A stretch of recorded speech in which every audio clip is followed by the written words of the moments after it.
Welcome to LOA Today.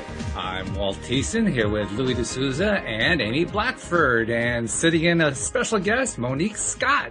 This is your daily dose of happy. We're so happy you decided to join us today, and we're happy that Monique decided to join us today. She'd actually been asking us about, stuff that you have to deal with when it comes to, astral projection. I mean, there's no other way to say it, so that's why I invited her onto the show, so you guys could share some stuff. Now, Monique, maybe you'll give them a little bit of a quick background about what we talked about previously, about how it had been not exactly the most ideal situation for you when you experienced it. Yeah. So, hey, guys. What happened was this was back in 2017. I was still new to the law of attraction. I had never heard of astral projection, or I heard of meditation. So me and my boyfriend had just broken up maybe a month before. I decided, hey, I wonder if I can really, he can hear me in the mind. People say, oh, you can speak to other people in your mind. So I thought, let me try that. I found a random YouTube meditation for an hour, and that was my goal. My goal was just to reach him mentally, to tell him I loved him. Hopefully you're thinking about me too. I want us to get back together, all the love stuff, right? Right. I love stuff. I love it. And what I remember was her counting us down backwards from 10 to 1. I think I remember 5 being the last number. And the next thing I remembered after that was her counting us back out. But in between, it felt like I was only out for 5 minutes. But an hour had passed. And what happened was, long story short, my boyfriend came to get me. He came there, he was right in front of me. I was sitting on the couch with my back straight and everything. He came, he got me. He had wings, and our bodies were light blue, you could see through them. Mm-hmm. No organs or anything like that. It's weird. Right. I can't explain it, right? And so I remember we went straight up into space, and we was just suspended there, looking right at each other, right? And I heard him say to me in his mind, okay, it's time for us to go back. I don't know how long we were there, right? And we went straight back down, but it was almost like Superman. Yes. We were going so fast. Yes. And I remember right before we hit Earth's atmosphere, I felt like I just loved them so much. I'll be honest. I just felt like I got to have you right now. And so I started kissing him, but we were coming down in a spiral, but super fast. And it wasn't until later that I thought that was kind of weird, and I found out that that's how eagles make love. I didn't know that. Okay. That was interesting, right? Right. Got back down to Earth, and I remember seeing Earth, and then I lived in Atlanta at the time. Okay, that's where I am. His house and the city, and we came down through his roof. Mm-hmm. And our bodies were already in his bed naked, so clearly we were in an intimate situation. And he flipped me over and he laid me gently into my body, and then his spirit went back into his body. And when I woke up, that's when I heard her counting me out. Wow. And I stayed on the couch I called off from work for a week. I'd never experienced anything like that. I didn't know what it was. It scared me so much. I didn't have anybody to talk to or anything. And I haven't tried to do it since, and I've never wanted to do it since, honestly. It was such it was scary for me because I didn't know what it was. I would love to add here. I started coming out of body when I was younger. I didn't know what to call it. And it was scary because it wasn't like a dream. No. And I just knew it was somehow very different than dreaming. And it terrified me. I would hear really weird noises, strange voices. It would start like that. And then I would come out of my body and just weird. It just felt strange. And as a child, it was hard for me to process. Once in 2011, I started having what I would call an awakening. Mm-hmm. I started, being able to communicate with my higher self, and started finding YouTube videos on astral projection. So I actually studied how to do this consciously. Ah. And I remember the first time I came out of body, it's so similar to what you're describing. I got so scared that I called out to my higher self, and he wasn't a masculine form, and he had wings, and he wrapped his arms around me because I felt like a fish out of water. I couldn't control what was happening. At first I was blind and I didn't like that. And he touched my head and I could suddenly see. And we were shooting up into space, and we just stayed in this kind of, it was almost identical to what you're describing to me. It was like this vortex in space, and I felt very calm, and I just felt that love, and I know I'd called this experience to me. And then all of a sudden, just like zoom, it was like a vortex back down to earth. Yeah. And I woke up in my bed, and I just felt, I wasn't scared at that point because I'd already had these experiences, and I knew that I'd asked for this to happen. So now I felt comfortable. I would have a guide to continue having these experiences, and all I would have to say is, higher self, I just need you right now to guide me around. And then it got to a point where I didn't need that anymore. So I'm not saying to continue doing if it scares you, but there's really nothing to be scared of. I know it's a strange experience, especially the first time it happens. But think of all you got out of that. You connected, it sounds like, with this person that you loved very much on your energy bodies in the spiritual plane as opposed to in the physical. Yeah, and I do think, if you believe in this kind of stuff, which of course I do, I believe that he and I, maybe we are married, or maybe we're together in another. Oh, sure. On another plane, maybe. Yeah. Or that we've been together before in another lifetime. Yes. Maybe. Because I feel this really deep, strong connection to him. Like I can't break it. Right. I mean, I still care for him as a person. I don't want to be with him anymore, but it's unlike I've felt with any other boyfriend I've ever had. Yeah, I mean, I believe that we travel in clusters, and those relationships, whether you're married in a lifetime, whether you're siblings, parent, child, I think there's a myriad of different roles that you play, and you will feel that with some people where you can just tell this connection goes very, very, very far, and far into the future, far into the past, and it's right now. Yeah. So that's definitely something I do believe in. Okay, now I don't feel crazy. No. There's nothing you're going to say, I don't think, on this show where you ever have to worry about feeling crazy.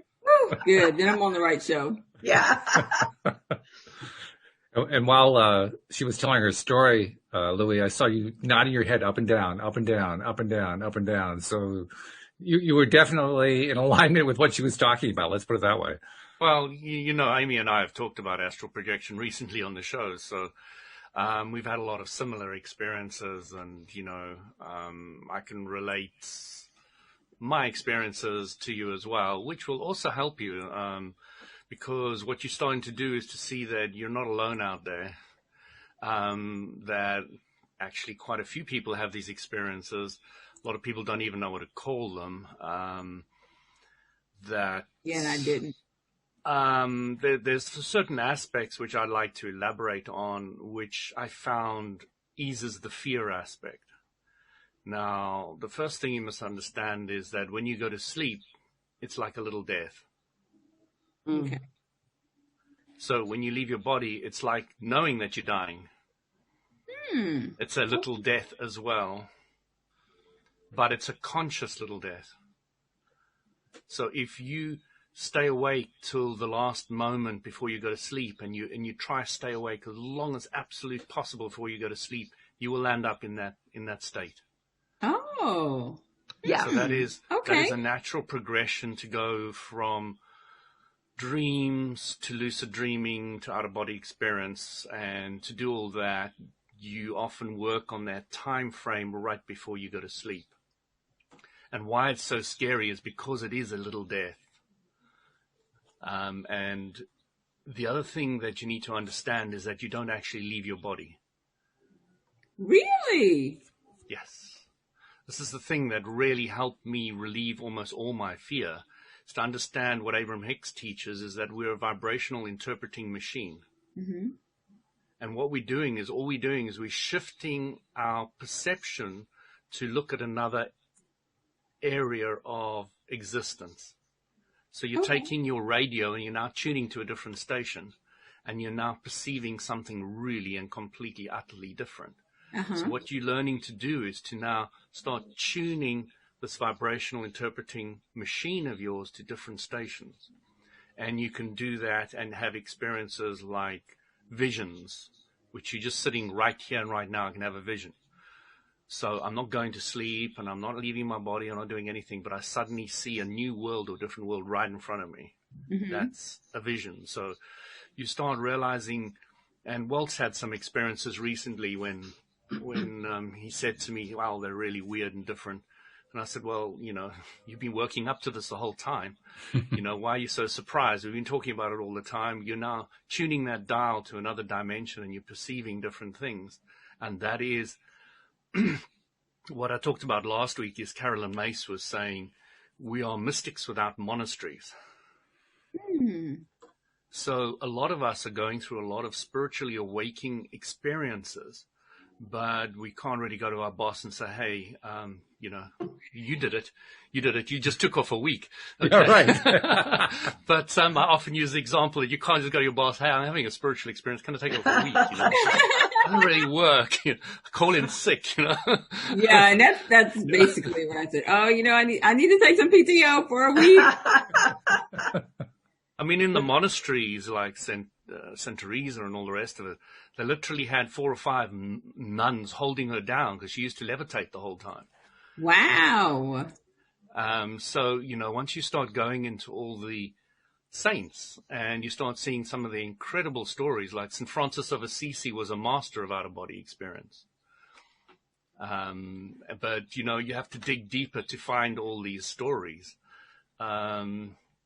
So there's a huge amount of evidence out there. If you want to look at somebody currently looking at it, you can look at the Monroe Foundation, okay, which is a big businessman who started having out-of-body experiences, built a lab, and used all his money to get friends and other people that were interested in experiencing these things, and he started developing and understanding and using different techniques, etc., to enhance it. So what I'm trying to do is put you in a more comfortable position to start understanding what's happening to you. When real psychics are able to tell you something really about yourself, what they're doing is they're tuning into your vibration and your life, seeing what your accumulation of vibrations are, seeing what a possible outcome is, and then telling you what that is. I've only had a psychic reading, I don't know, twice in my life, I think. Twice. Yeah. Yeah, most of the people on the spiritual path get to the stage where they want to have the experiences, not have somebody else tell them what it is. Right. Yeah, so, although we do love our listeners who just want to hear what it's all about, but I just want to throw a little promotional in there. Absolutely. We cater for all types. We do. and it's appropriate, when you're at a certain level, you want more hand-holding, and when you're on a certain other level, you want less hand-holding, and it's quite natural to want to go through all the different phases of that. So, none of it is wrong. It's just if you're at a certain level, you're looking for something different. So, yeah, I just wanted to put you more at peace. To give you an example, my first experience of out-of-body experience was, I've been trying for a while, and I've been absolutely failing miserably all the time.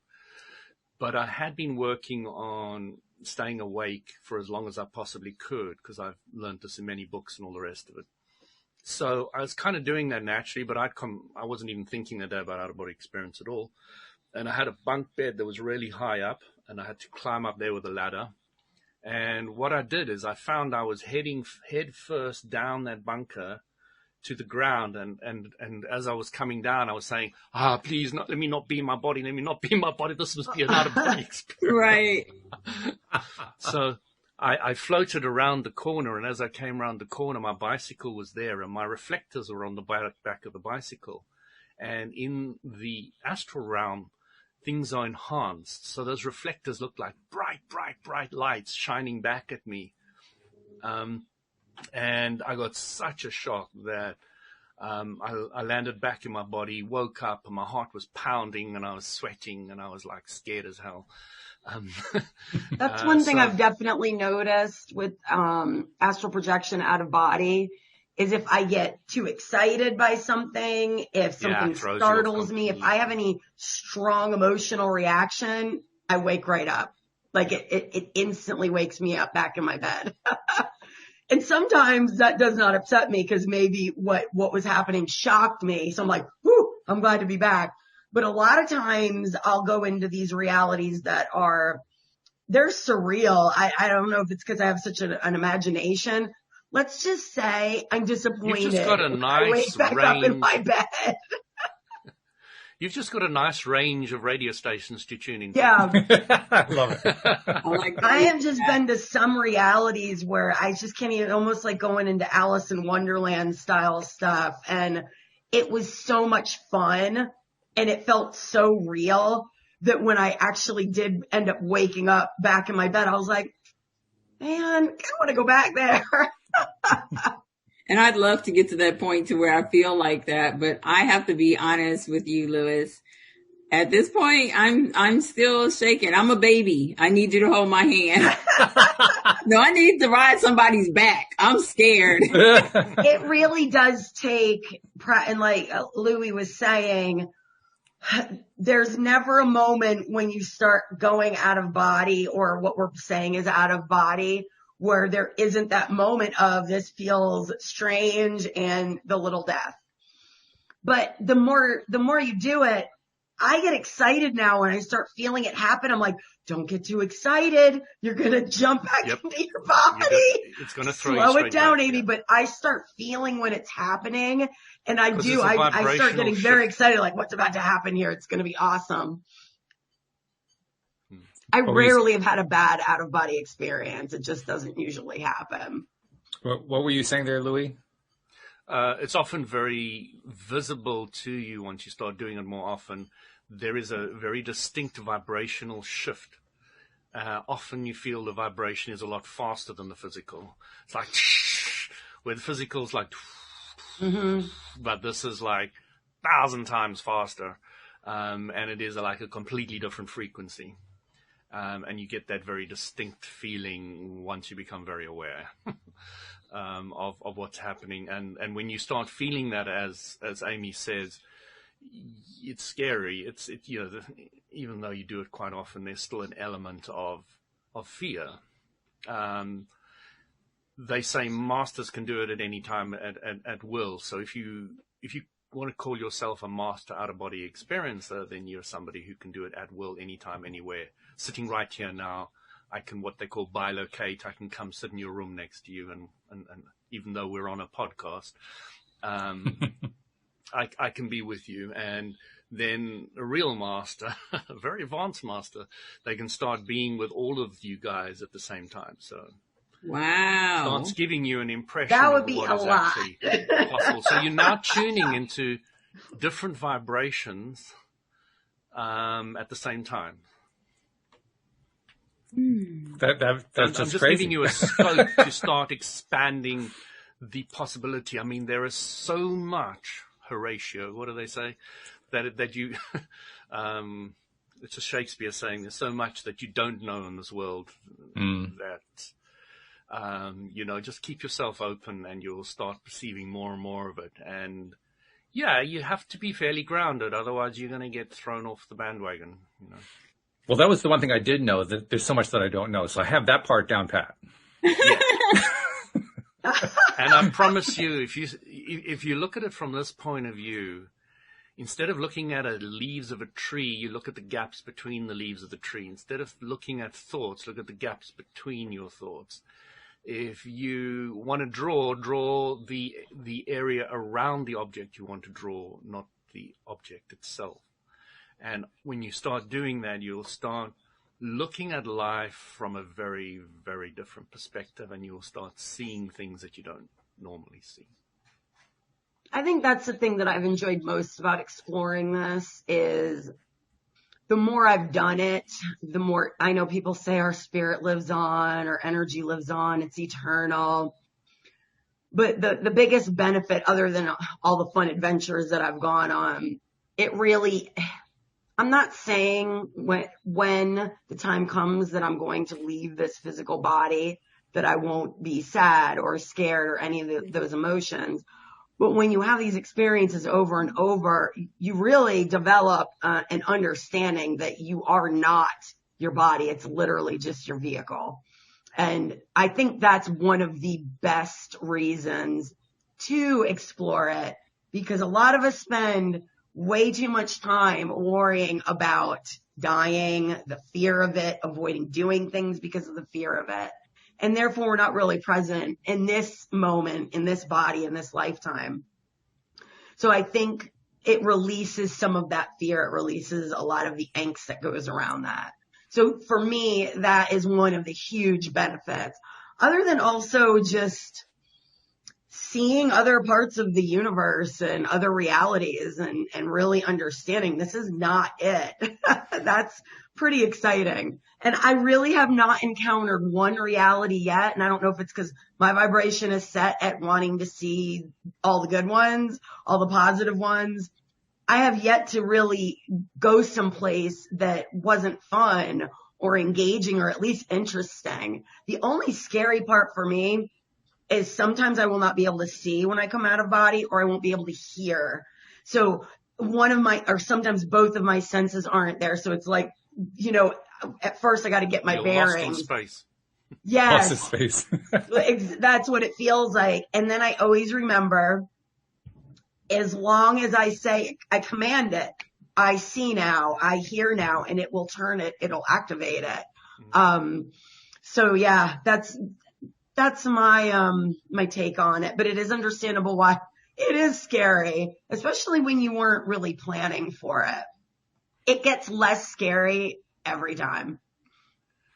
If you wanted to, and I'm talking to all listeners now who may be interested in the subject, if you wanted to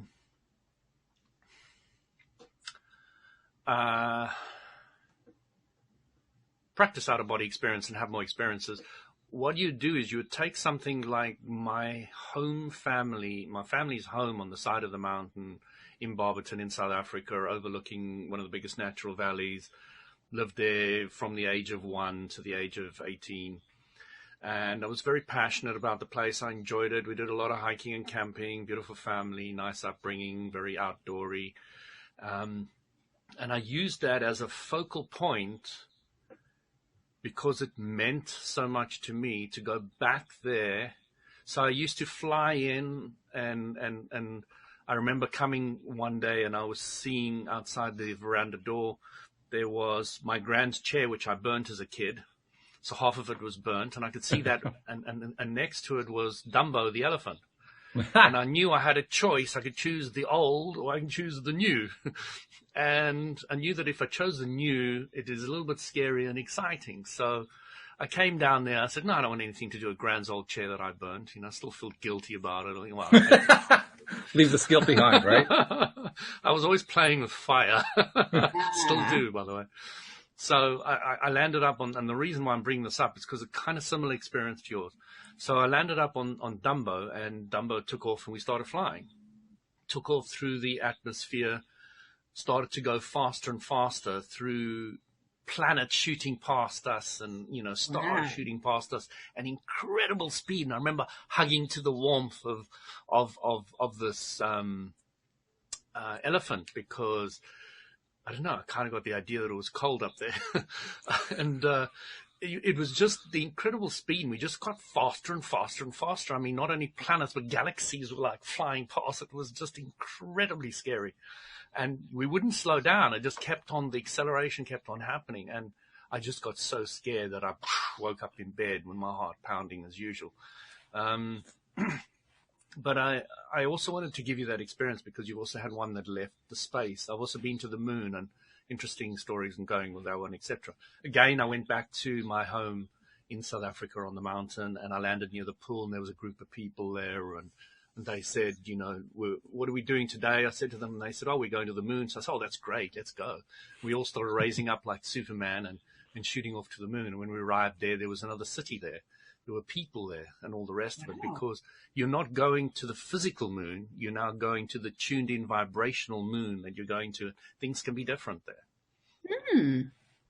And you need to start understanding the whole dimension of out-of-body experience and the kind of things. If you're sitting there on the moon and you say, let's drink tea, suddenly there'll be a cup in your hand with tea in it and you can drink it. And when you forget about it, the cup and the tea vanishes. So the big advantage of being in the physical universe is when you visualize something and you actually manifest it, it doesn't vanish so quickly. You know, it actually hangs around. If you actually go out and you visualize a house and you get one, it tends to remain around for a while. Yeah. Where on the other planes, as you get to the finer and finer planes, it vanishes quicker, and you can manifest and mold things quickly and change your clothes, etc. Yeah. Interesting. What you described there when you describe how, you have the tea party, then the teapot and so forth disappears because you're no longer paying attention to it. That's very similar to descriptions I've heard. Well, it's very similar to descriptions I've heard about living in what we call non-physical form, pure energetic form. It's the same kind of experience that you're describing is what they describe. But I think a lot of people don't fully appreciate the fact that we were non-physical before we came here. Right. And we came to play with this thick, really tough world because things do last longer, and you can play with things and you can grow and you can know what you don't want so that you can get a very clear pointer to what you do want. Well, and it's slowed down in linear time. That's another thing I notice a lot when I have these experiences. Everything is moving very fast, and therefore there doesn't seem to be a lot of cohesiveness to it, meaning you flip through scenes, they don't seem to go in chronological order. Whatever you think immediately manifests. And so it's very different than here. So I 100% agree with what you're saying, Louis. There's that element. Why we come down here is to experience this slower format, this kind of coherency and consistency that we don't get the higher in vibration that we are, the quicker things are moving around. So I can definitely appreciate all the different forms. Now that I've probably have many I haven't experienced yet. So Monique, after all this, I mean, you already indicated that you're feeling a little bit better about it. How is it shifting your perspective now? I'm feeling a little better about it. I'm much further along than I was back in 2017, but I think the fear for me is still there because I wasn't trying to do it at all. I had never even heard of it, didn't even know it existed. And so for me, I was really just trying to speak to him mentally and thought, hey, maybe I can do it through meditation. But I rarely meditate because I'm too afraid that it's going to happen again. And I know I probably shouldn't be, but again, it was super scary for me. May I ask you what fear stands for? But let me ask you this. Listening to your story, it sounds like the actual experience was quite a positive one. Yeah. Meaning the actual experience and this connection that you had, nothing scary about that happened. What exactly about the experience scared you so much? Was it just knowing that you can come out of your body that way? I think what really scared me was I was trying to do one thing. Okay. And something else happened that I didn't even know, because I didn't even realize at the time if it was true that you could speak to people through your mind. What do you call it? Mental telepathy? Is that what it's called? Yeah. Yeah, I didn't even know if that was real. I heard about it, so I was just trying something. You know?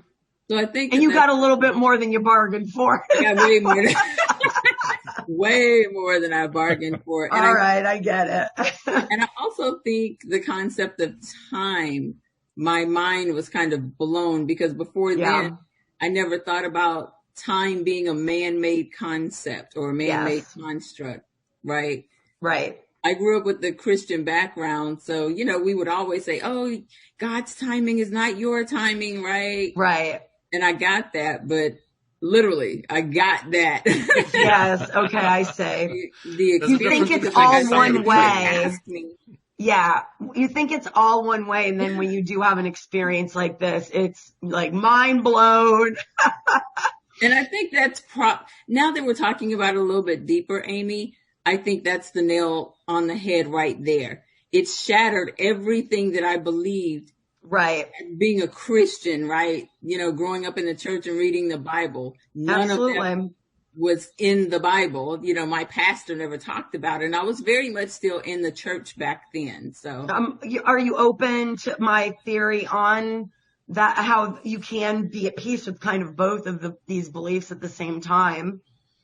Oh, yeah, sure. I don't consider myself, I have a Christian background, but I don't consider myself Christian anymore. I'm more spiritual, right? Me too. Sure. I really believe when I look at the teachings of the man they called Jesus, he was really here to teach the power of all of us. We're all children of God, meaning children of the universe. Right. It's the language of the time and the misinterpretations that the religion was formed from. But I believe what he was teaching, and many other great masters that have walked the earth were all really saying the same thing, like the crucifixion and him saying, I'm not my body. If you really look at all of these messages, the ability to heal and all of that, throughout time, humans have always taken what they don't understand and labeled, this is a god or the gods.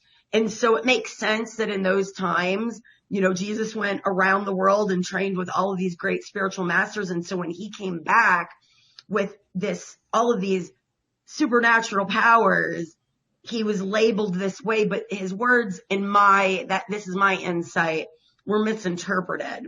And so there's that connection to say, hey, I think we've been actually taught this for much longer than we realize. There's just a new language for it. That's my perspective anyway. Yeah. And I agree with that. I completely agree. What do you think, Louis? So, Monique, there is a technique which I've used over the years quite successfully, and it would stimulate pretty much exactly the kind of experience you had. And if you've got a real problem with somebody, what you would do is you take that person and you put them in front of you visually in your mind, and you would put your master, Jesus, or anybody, whoever you wish to, behind, or your higher self on the other side, and you would look from your eyes through the person's eyes to your higher self / master's eyes, or Jesus' eyes. So, and you would talk to them what they call as soul to soul. And that is kind of the experience you were having. Your higher self was in connection with their higher self, and the two of you were having a discussion even without an intermediary. But the reason why you bring somebody like that along on board is to maintain the high vibration, because they're able to keep the high vibration going so that it doesn't delve into something negative.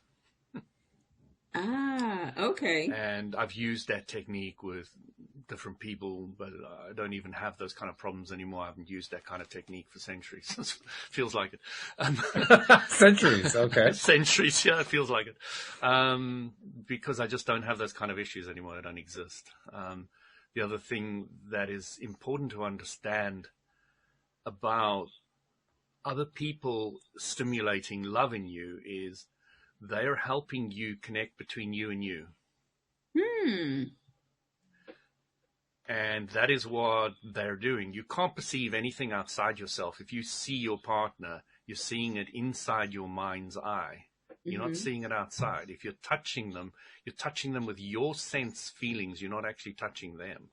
You are sensing with your own body. So everything is within inside you. And the relationship, which Abram says, is, alignment is between you and you. And when you get that alignment going, and a huge amount of love comes out, and a huge amount of connection and understanding and direction and focus and beauty and power and all the rest of it, that is where it is all is. And all these other people around you who stimulate that, they're just the catalyst to help you connect between you and you. And that helps relieve them of any duty to be, do, or have anything that you want. You're now realizing that it's within inside yourself, so they don't have to come back to me. They don't have to do this or do that. You don't want to control or manipulate anything or anybody outside you. You now get that this is all about stuff inside you. And when you get that, then the whole perspective of life changes like 180 degrees and everything. Life's different. So that actually raises a question that I forgot to ask Monique the first time she told me this story, and I'm thinking of it now because of what you just said, Louis, which is you had this experience, and in your experience, Monique, it was with this gentleman who, at that time, you were dating him. And I'm wondering, did you compare notes with him later on? Did he have an experience similar to that, or was this all just within you? I did tell him about it reluctantly because I thought he was going to think I was crazy.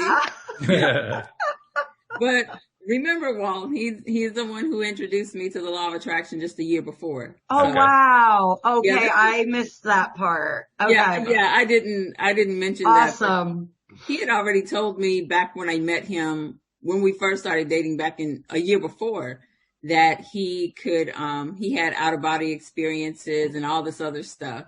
I just pretended to know, like, yeah, wow. Cool. I had no idea what he was talking about whatsoever. So love your blunt honesty. This is awesome. I love that honesty. Yes, yeah. I didn't want to seem stupid, right? So I'm like, absolutely, yes, sir. I understand. I know all about that, Google. Oh, this is such a fun conversation. I told him about it, and his answer was, I have no recollection of that. However, I'm not going to say that experience did not happen. Wow. And I was like, okay. I was satisfied with that. That's fantastic. When I first started watching the YouTubes of how to do it, there's this group in Sedona, and they were all doing it together and having experiences together. And we would plan to have out of body experiences together. And I would actually meet up, and we were like in space suits and warriors and some other planet. It was amazing. And we did this, and then we would compare notes. And these are people that don't live, in the same city as me. They were not even people that I had met live yet. I eventually did, but it was crazy that we could recall these experiences together. So we would make a plan. This is when we're going to do it. And then let's see and compare notes. And of course that adds a whole lot of validity to it. So even though your boyfriend may not have remembered it, that doesn't mean he wasn't actually experiencing it with you. Because there are different levels. Like there's lucid dreaming, which is when I become aware that I'm dreaming and I can start controlling things, but it's not the same as an out of body experience. Out of body experience is like HD TV, 3D, surround sound. I mean, it's like more vibrant than this reality. It's so hard to explain. More colors than in the physical universe. Oh my goodness. It's like being in an animated film or something. It's just amazing. I agree. It looked a lot like Walt's background. Yeah. I've had the space. Better. I've had the space experience. One that really, this one woke me up. There was a little fear as I shot out of body and I was going through the cosmos. I could see the earth below me, and then I saw ships, like big ships, and I was flying right underneath them and could see, they look like human, and they were in astronaut suits, but then there were some that I didn't recognize, and that's when I got a little nervous. So it looked like, our technology, and something from NASA, but also technology that I did not understand. And I was just like, I could see every detail on the bottoms because I was like skimming underneath. And that's when I snapped out of it. I woke up, I was like, okay, I've seen enough. So yeah, I've had all sorts of cool stuff happen. This is interesting because as I'm listening to you guys talk, I'm comparing it to the one incident that I had. The incident I had was in a guided meditation, and I didn't have anywhere near the kind of colors and sounds and so forth that you had. Mine were very muted, but I considered that to be perfectly believable and acceptable because that's the way my dreams are. I don't image very well in my mind. It's very rare for me to have any kind of a clear image, very rare for me to have any brilliant colors of any kind. And on the few occasions where I've had them, they lasted like, 0.3 seconds. So, Okay. We're not talking about any major experience with, brilliant sounds, brilliant lights and all that kind of thing. Mm-hmm. And so, I mean, there's a part of me that's saying, well, did you really have one? And I think the answer is yes. Yeah. I think the answer is yes. It's just that for whatever reason, my brain just filters out most of the noise and the light and everything. I get this very almost dull by comparison experience. I've had those too, especially like if I come out in my own environment, like in the house or somewhere close to it, like it's the, I guess what you would call the energy of the imprint of my apartment or the home that I'm living in, the energetic version. And so when I first come out of body, I don't even realize that that's happened because it all looks perfectly like it normally does. So I've had those experiences too. What do you think is the difference? I don't know. I think the difference is the further away I get from my regular earth reality is the more vibrant or the more different, the more vivid it becomes. It's interesting. And maybe that's because this is the way I'm used to seeing it. So that's what I fill in when I come out of body. I'm not quite sure. It's interesting that you say that because on the one experience that I had, like I said, it was guided. It was basically a tour of the solar system, finishing at the sun and then returning back to Earth. And at the point where we reached the sun, it was more brilliant than any of the other aspects of the trip. Okay, got it. It wasn't, it wasn't overwhelming the senses or anything like that, but it just felt very real. I was very glad that it was in my mind because I'm sure that if I was actually that close to the sun, I would have burned to a cinder. But I didn't do that because it was in my mind. Yeah, exactly. I mean, it just, that body you can go into the middle of the sun, but you don't know that until you try. And I had no interest in doing that. That's the other piece of this that I think is probably a key piece. Because we've had a number of these conversations. I've had them with you and I've also had them with Monique about these out of bodies, these astral projections. And, I don't have a really big interest in pursuing them. And I suspect that's the main reason I don't. And that's okay. Yeah. Yeah. And if you really don't have an interest in it, well, it's just not for you. What was that, Louis? Desire's got everything to do with it. Yeah. Yes. Well, desire has everything to do with everything we talk about here on the show. So, of course. Exactly. I mean, I told you guys it quit happening for me. I don't know why. And then when we started discussing it on this show, happening all the time suddenly again. I'm not complaining. I get very excited when it starts happening and then very upset when I get too excited because then it stops happening. Well, I have a question for Louie. Go ahead. Louie, so while we're talking about desire, what I do desire is to have more of an experience I used to have when I was going to church very heavily. Like I was there 3 or 4 times a week, right? And I say spirit would talk to me a lot, especially about other people. So much so that I'm like, I don't want to know about other people's lives. Or it would tell me, things to say to other people, right? And that used to happen a lot, but not so much, like every now and then. So is there something that I can do to kind of, I guess that's a psychic ability to regain that back? I would really love to incorporate that with my clients. So looking from the perspective of what changed between the going to church Christian experience versus now out of it and not experiencing it, what has happened is there's a level of stability that a church gives you. It's a foundation that you feel is solid enough for you to experience these other things. So what I'm getting now is that foundation and that solidness is not as centered or strong. You know, if you decided tomorrow to go find a guru who's more in line with where you are now, then you might feel confident enough to have that base to go out there. You've mentioned on numerous occasions that you still got this fear aspect and all the rest of it, which means the level of confidence of you and where you are and where you're going is not quite solid yet. And that is all about working on yourself. It's about spiritual growth. It's about confidence. I love telling anybody who thinks they know the law of attraction, if you really want to test yourself, speak to me. I'll tell you if you know the law of attraction.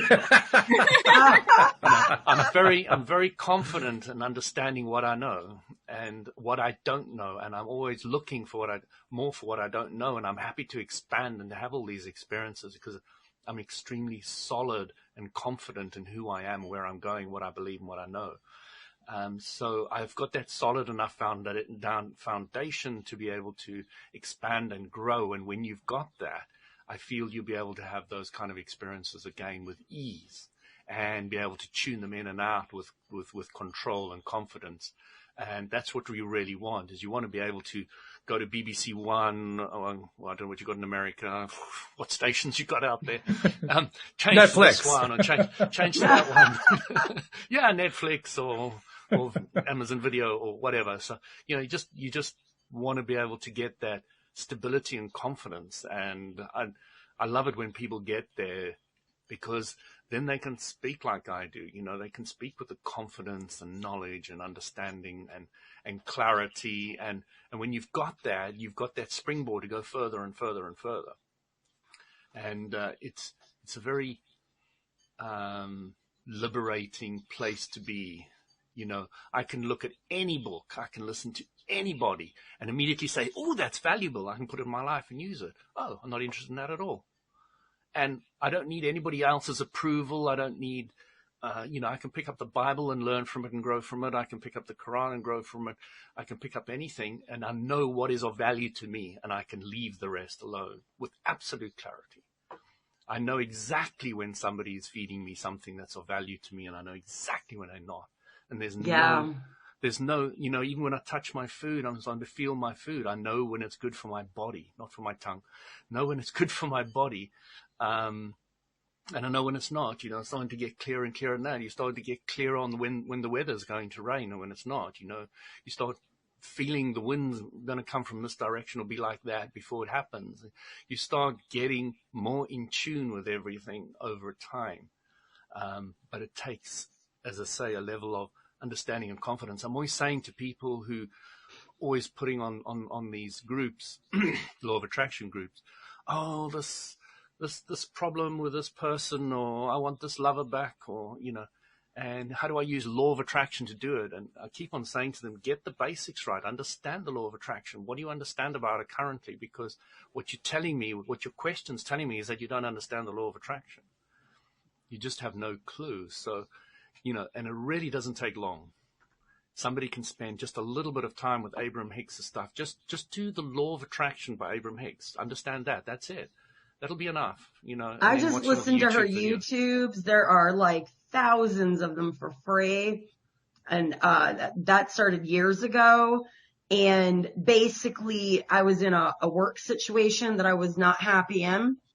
And it was very hard for me to ignore it. And so I would listen to these videos all day while I was working, because I was able to do that. And I wanted to see if I could change my reality of that job and not leave the job. I wanted a higher version of it. Now that I love that. Yeah, this was my first time really experimenting with it. And Abraham completely convinced me I had the ability to do this, but I had to place my focus on what I enjoyed about the job the most and try my best, even as hard as it was. And all of a sudden, over a 6-month span, I will never forget, I was sitting there it was 2 kids that I nannied for. And it literally hit me. I am not, these children are a higher version. They went from being so hard. They gave me such a hard time all day, every day, to just completely pleasant. The day now is just so easy, a day that was so hard before. And it happened in such small increments.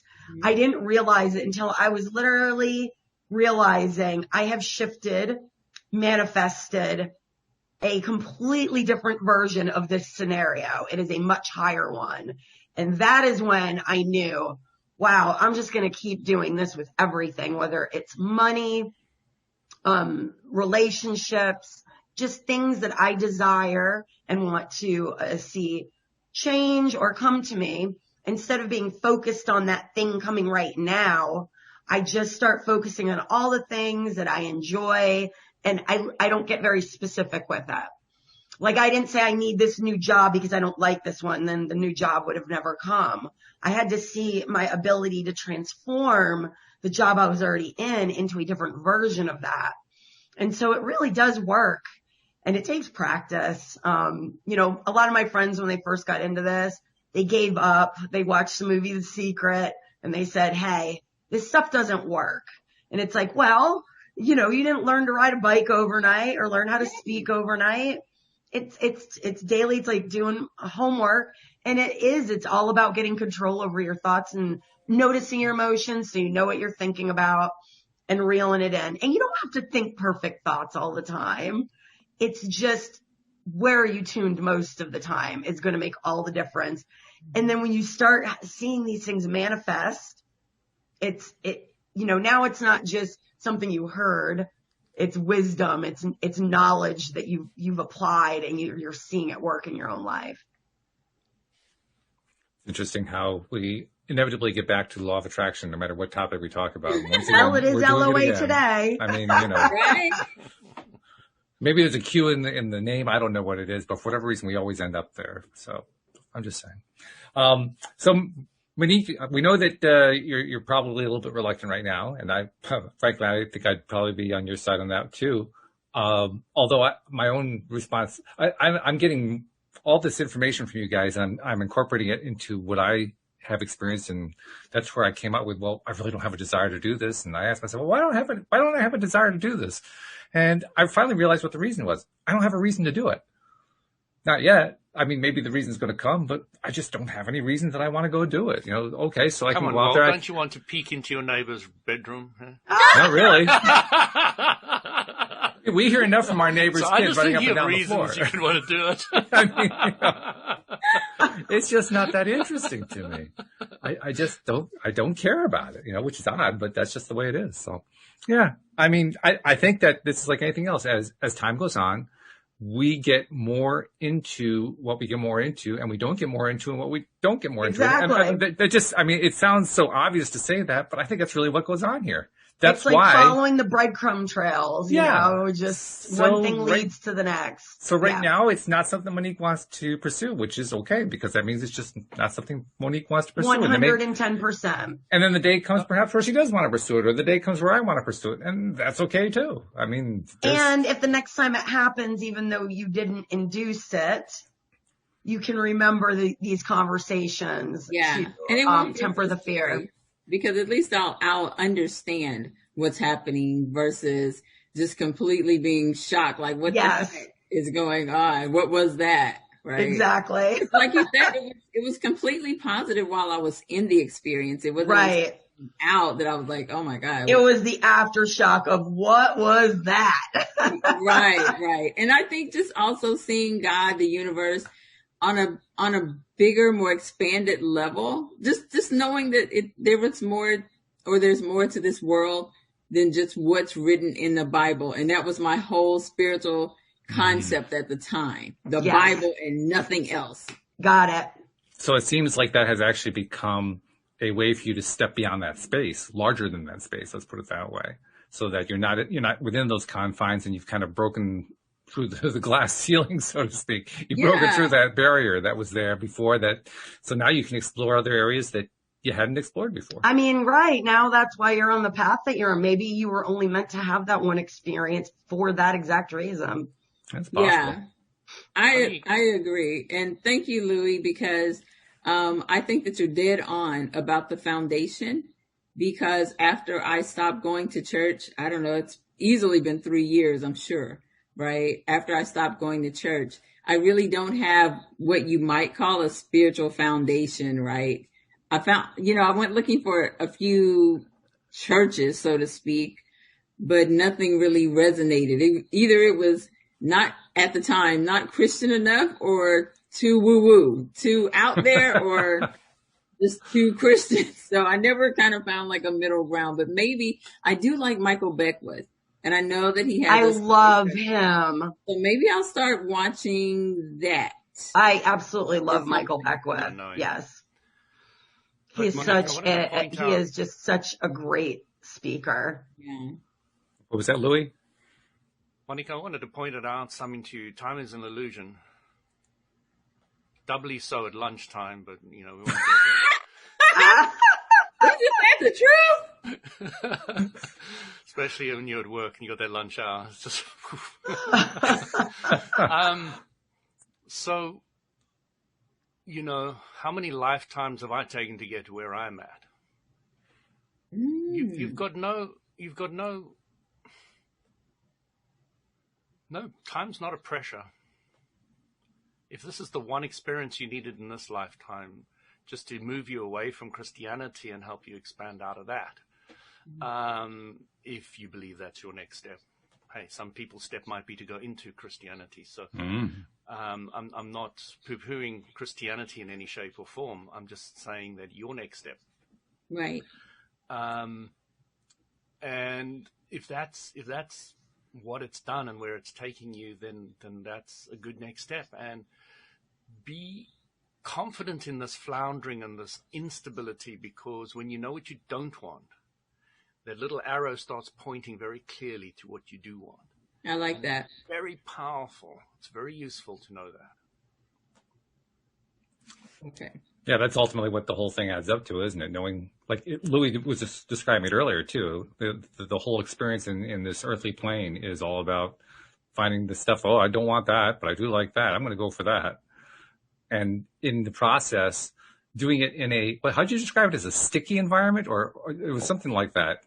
It was a way of describing the fact that everything happens here in kind of a sluggish speed compared to what happens in higher planes. Slower vibration, yeah.